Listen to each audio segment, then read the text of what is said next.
maging ang mga taong tinulungan ni Marcian na nakasaksi kung paano patayin ang mga aswang ay hindi maiwasan na matakot at mangilabot sa kanya.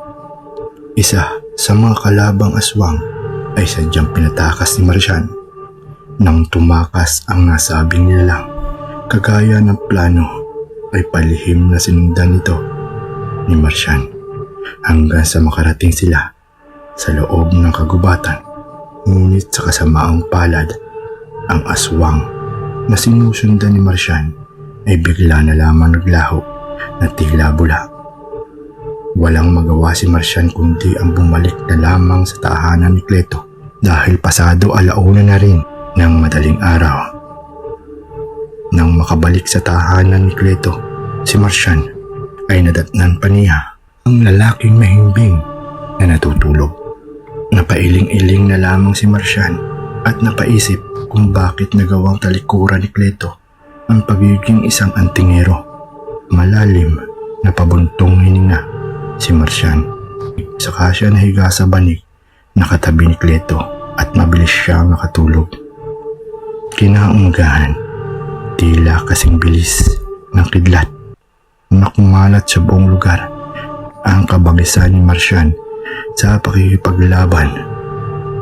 Naging laman ng mga usap-usapan ng mga taga-baryo ang ginawang pakikipaglaban sa pagpaslang ni Marcian sa mga kalabang aswang. Karamihan sa mga tao ay natutuwa sa isipin na titigilan na ng mga aswang ang panggagambala sa kanila. Ngunit may mga tao rin na natatakot at nagagalit laban kay Marcian. Hindi natin dapat pagkatiwalaan ang taong iyon, lalo na't hindi natin alam kung ano ang tunay niyang pakay. Paano tayo makakasiguro kung ligtas tayo mula sa kanya? Hindi natin alam kung tunay ba siyang kakampi o isa rin sa mga nagbabalat kayong kaaway. Hindi natin dapat pagkatiwalaan ang taong iyan, lalo na't hindi pa natin alam kung ano ang tunay na pakay nito. Mabilis na tumakbo ang araw at habang lumilipas ang panahon, ang misteryo at kilabot nga bumabalot sa baryo ni Cleto.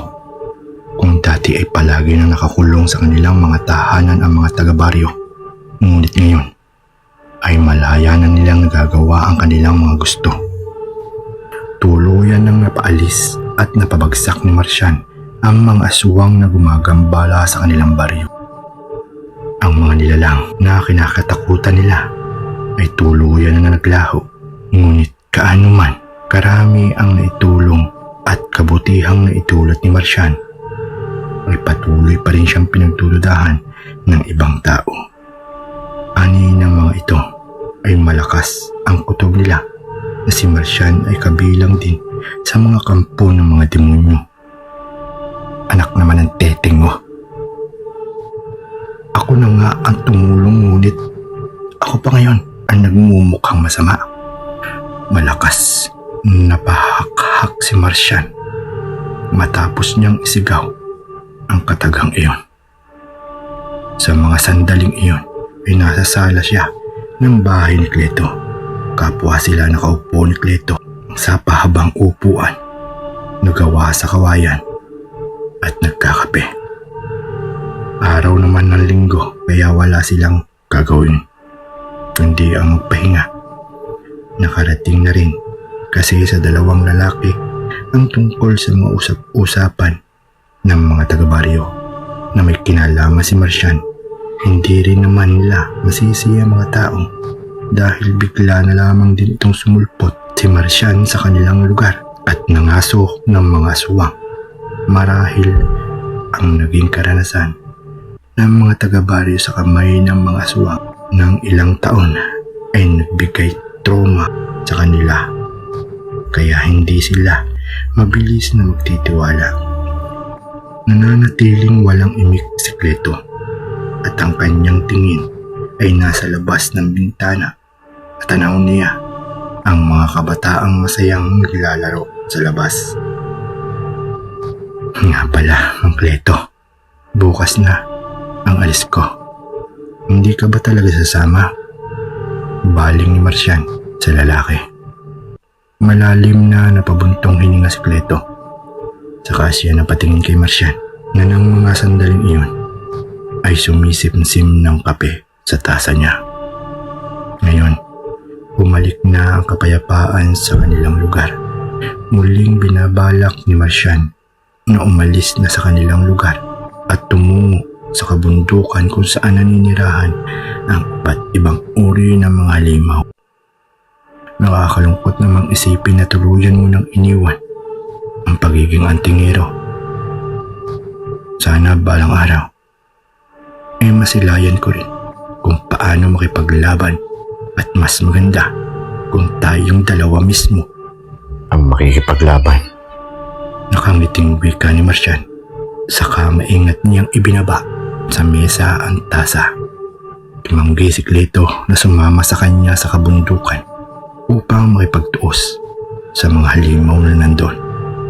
Para kay Cleto, sapat na ang maging isang ordinaryong tao. Mang Cleto, huwag mo sanang masamain ang tanong ko. Kung nabubuhay pa ba ang iyong mag-iina, sa tingin mo ba ay matutuwa sila pag nalaman nilang tinalikuran mo ang pagiging antingero? Napahinto si Cleto. Tila ba binuhusan siya ng malamig na tubig dahil sa kanyang mga narinig.